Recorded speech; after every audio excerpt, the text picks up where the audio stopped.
অনেক নিখুঁতভাবে সিপিইউটি রিবোলিং করলাম, কিন্তু এরপরেও ফোনটি অন হচ্ছে না, চার্জও নিচ্ছে না, রানিং ফোন। কি হলো? তো এবার আমি প্যাকেটটি খুলবো। ওয়াও! প্যাকেটটি খুলে আসলে যা দেখলাম, দেখুন আপনারাও দেখুন। আসলে অনেকগুলো গিফট পাঠিয়েছেন। আসলে মনটা ভরে যায়, অনেক সময় অনেকেই গিফট পাঠান, ভালো লাগে। তো ফোনটি আসলে উনি ভিডিওটি শেয়ার করার জন্য অনুরোধ করেছেন। পাশাপাশি উনার প্যাটার্ন লক এবং উনার রিকোয়েস্ট আছে যেন ফোনটি আমি অত্যন্ত যত্ন সহকারে কাজ করি। যেমন ক্যামেরার লেন্সের যেন হাতের স্পর্শ না লাগে এবং ঘোলা হয়ে না যায়, অনেক বিষয়। তো খুঁটিনাটি আসলে এই বিষয়গুলো আমি খেয়াল করেই কাজ করি। আপনারা জানেন যে এই বিষয়গুলো কিন্তু আমি আপনাদেরকে বলেছি যে আমরা যখন একটি ফোন কাজ করি, হাতের যে স্পর্শ সেটি লেগে কিন্তু অনেক জায়গাতে যেমন ক্যামেরার লেন্সের যে মেন পয়েন্টগুলো যেগুলোতে আপনার ছবি ধারণ করা হয়, ঠিক ওই জায়গাতে যদি কখনো হাতের স্পর্শ লাগে সেটি কিন্তু একটি ছাপ পড়ে যায়, যে কারণে ক্যামেরাটি ঘোলা হয়ে যায়। আর এই বিষয়গুলো যেহেতু আমার জানা আছে, অবশ্যই এই বিষয়গুলো কিন্তু আমি সতর্ক থেকেই কাজ করি। তো প্রবলেমটি হচ্ছে পোকো X2, এটি ক্যামেরা প্রবলেম। আপনারা জানেন যে এই প্রবলেমগুলো পোকো X2 সহ বিভিন্ন ফোনে আপডেটের পর এই প্রবলেমগুলো হয়ে থাকে এবং বেশিরভাগ ক্ষেত্রেই দেখা যায় যে ফ্রন্ট ক্যামেরা প্রথমে প্রবলেম হয়, এরপর হঠাৎ করে হয়তো টাচে কাজ করে না।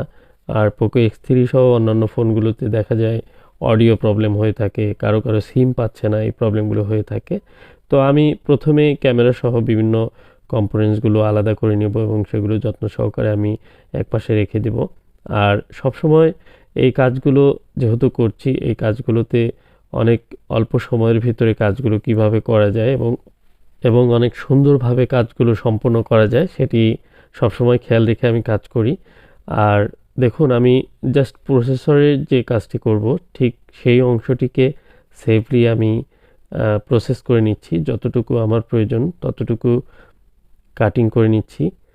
আর পুরো শেলটি রিমুভ করেও কাজ করা যায়। পুরো শেলটি রিমুভ করতে গেলে আশেপাশে যে কম্পোনেন্টসগুলো, অপর পাশে যে পাওয়ার আইসি রয়েছে, দুটো পাওয়ার আইসি, চার্জিং আইসি সহ, তো ওই আইসিগুলোতে কিন্তু যত বেশি এই পাশে হিট লাগবে ওই পাশে কিন্তু সেগুলো খারাপ হওয়ার সম্ভাবনা থাকে। সেক্ষেত্রে আমি সর্বোচ্চ সংখ্যক নিরাপদভাবে এই কাজগুলো করে থাকি যেন আমার অন্য কোনো সাইড এফেক্ট না হয়। সেই সাথে আমি এই প্রসেসরটি এখান থেকে বের করে নিয়ে এসে সুন্দরভাবে সেটিকে আবার রিবোলিং করে এই জায়গাটিতে আমি ইনস্টল করে দেব। আর এই পুরো প্রসেসটি করতে হবে অত্যন্ত সূক্ষ্মভাবে এবং সেফলি করতে হবে। যেমন আমি প্রসেসরের আশেপাশে যে গ্লু রয়েছে সেগুলো আমি কাট করে নিলাম। আর প্রসেসরের গ্লু কাট করার সময় আমরা এখনও পর্যন্ত দেখতে পাই যে অনেকেই এই গ্লু কাট করতে গিয়ে আশেপাশের লাইনগুলো কেটে ফেলেন। তো এই বিষয়ে কিন্তু অনেক সতর্ক থেকে কাজ করতে হবে।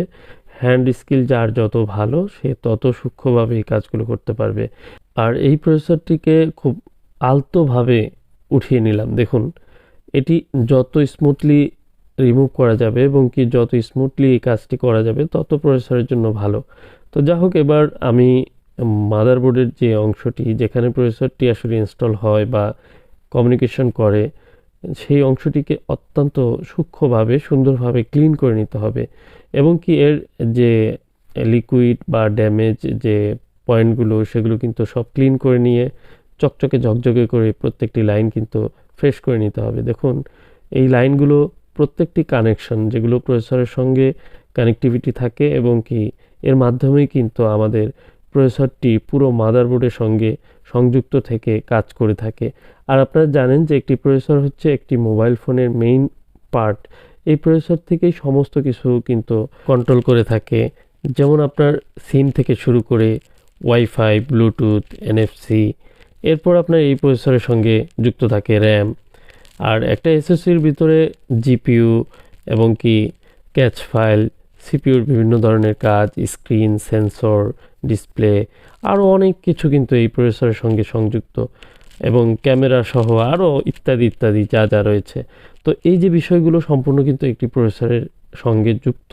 তো আপনার প্রত্যেকটি কানেক্টিভিটির যেমন প্রয়োজন রয়েছে এবং কানেক্টিভিটিগুলোর কিছু কিছু কানেক্টিভিটি এনসি থাকে যেগুলোতে কোনো কানেকশন থাকে না, বাট এই প্রসেসরের সঙ্গেই কিন্তু সেগুলো যুক্ত থাকে। তো একটি প্রসেসরের ভিতরে যদি আপনার কোনো ধরনের ড্যামেজ হয়, অনেক সময় আমাদের প্রসেসর কিন্তু ভিতর থেকে ড্যামেজ হতে পারে, সেটি কাজের জন্য হোক, যে কোনোভাবে হোক, সেই প্রসেসর থেকেও যদি ড্যামেজ হয়ে যায় তাহলে কিন্তু সেই পার্টটি কিন্তু একদমই অকেজো হয়ে যেতে পারে। সেক্ষেত্রে কিন্তু প্রত্যেকটি প্রসেসরের যখন আপনার রিপেয়ার করি আমরা, সেক্ষেত্রে এই বিষয়গুলো কিন্তু অবশ্যই জেনে শুনে কাজ করতে হবে। কিছু প্রসেসর রয়েছে যেগুলো অত্যাধিক স্লিম, যেমন ডাবল ডেকার সিপিইউগুলো, ডাবল ডেকার প্রসেসর যেগুলো। তো এই প্রসেসরগুলোর যে ভিতরের যে পার্টগুলো থাকে, অনেক সময় কোনো একটি অংশ যদি খারাপ হয়ে যায় সেক্ষেত্রে কিন্তু প্রসেসরটি ট্রাবল করতে পারে। হয়তো ফোনটি অন হচ্ছে বাট কোনো একটি সাইড কিন্তু ড্যামেজ হয়ে যেতে পারে। সেক্ষেত্রে এই কাজটি অত্যন্ত সূক্ষ্মভাবে করতে হয় যেন কোনো অংশ ড্যামেজ না হয় এবং প্রত্যেকটি সেক্টর যেন ওকে থাকে। তো সাধারণত আমরা যেমন একটি কম্পিউটারে যেরকম প্রসেসর থাকে আলাদা, তো সেই প্রসেসরটি কিন্তু শুধুমাত্র প্রসেসের কাজটি করে, সেটির সঙ্গে আলাদাভাবে মাদারবোর্ড এবং কি সেখানে জিপিইউ, র্যাম ইত্যাদি ইত্যাদি কিন্তু আলাদাভাবে থাকে। তো সাধারণত আমরা দেখতে পাই মোবাইলের প্রসেসরগুলো অনেক বেশি লোড নিয়ে থাকে, এই প্রসেসরের মধ্যে অনেক কিছু যুক্ত থাকে, যে কারণে প্রসেসরগুলো তুলনামূলকভাবে অনেক বেশি কার্যকরী হয়ে থাকে, অনেক কাজ করতে হয় এই প্রসেসরগুলোকে। অবশ্যই আমাদেরকে কাজ করার সময় শুধু ধারণা করলেই হবে না যে একটি প্রসেসর রিবোলিং করার পর ফোনটি অন হলো এর মানে প্রসেসরটি টোটালি ওকে আছে, তা কিন্তু নয়। একটি প্রসেসরের অনেকগুলো সেক্টরের মধ্যে কোনো একটি সেক্টর কিন্তু অকেজো বা সেটির কানেক্টিভিটি ফল্ট হওয়ার মাধ্যমে সেই প্রবলেমগুলো হতে পারে। অনেকে আছেন যারা রিবোলিংয়ের পর কোনো না একটি কোনো প্রবলেম যদি দেখা দেয়, অনেকে মনে করেন যে এটি হয়তো অন্য কোথাও থেকে হয়েছে, কিন্তু আপনাকে প্রথমে কিন্তু প্রসেসরটি আবার চেক করা উচিত। তো যেহেতু আমি কাজগুলো দীর্ঘদিন যাবৎ করছি, সেহেতু আমি এই বিষয়ে ক্লিয়ার থাকি যে একটি প্রসেসর যদি আমি টোটালি পারফেক্টভাবে রিবোলিং করে ইনস্টল করি, অন্য কোথাও কোনো ধরনের সমস্যা আসবে না ইনশাল্লাহ। তো সেই লক্ষ্যেই কাজ করে যাচ্ছি, প্রতিটি ফোন সুন্দরভাবে যেন রিপেয়ার করা যায়। আর শুধু রিপেয়ার করলেই হবে না, সেই ফোনগুলো যেন লং লাস্টিং করে এবং সেগুলো যেন ভালোভাবে ইউজ করতে পারে। যদিও শুরুতে যেভাবে আমি কাজ করেছি সেই কাজের তুলনামূলকভাবে পরিবর্তন এসেছে, অনেক কাজই কিন্তু অনেকভাবেই করা যায়। আমি চেষ্টা করি প্রতিনিয়ত যে কাজকে আরও ডেভেলপ করার। যা হোক, আমি থার্মাল প্যাড সহ থার্মাল যে স্ট্রিপ এবং কপারের যে পেপারটি সেটি কিন্তু আমি লাগিয়ে দিচ্ছি। আমি যে কপারের পেপারটি এক্সট্রা লাগালাম এটি কিন্তু এই মাদারবোর্ডের যেটি লাগানো ছিল তার চেয়ে একটু পুরো এবং কি আরও ভালো। তো এখন আমি থার্মাল যে পেস্ট রয়েছে সেটি দিয়ে দিব, কারণ আমার প্রসেসরটি ইনস্টল একদম সম্পূর্ণভাবে ঠিকঠাক রয়েছে এবং কি খুব নিখুঁতভাবে প্রসেসরটি রিবোলিং করেছি। আর আপনারা দেখলেন যে শুরুতেই দেখেছেন যে আপনার উনি এই ফোনটির সাথে আমার জন্য গিফট পাঠিয়েছেন।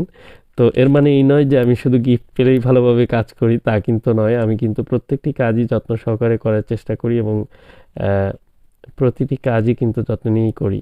তো ওনাকে অনেক অনেক ধন্যবাদ যে উনি আমার জন্য গিফট পাঠিয়েছেন।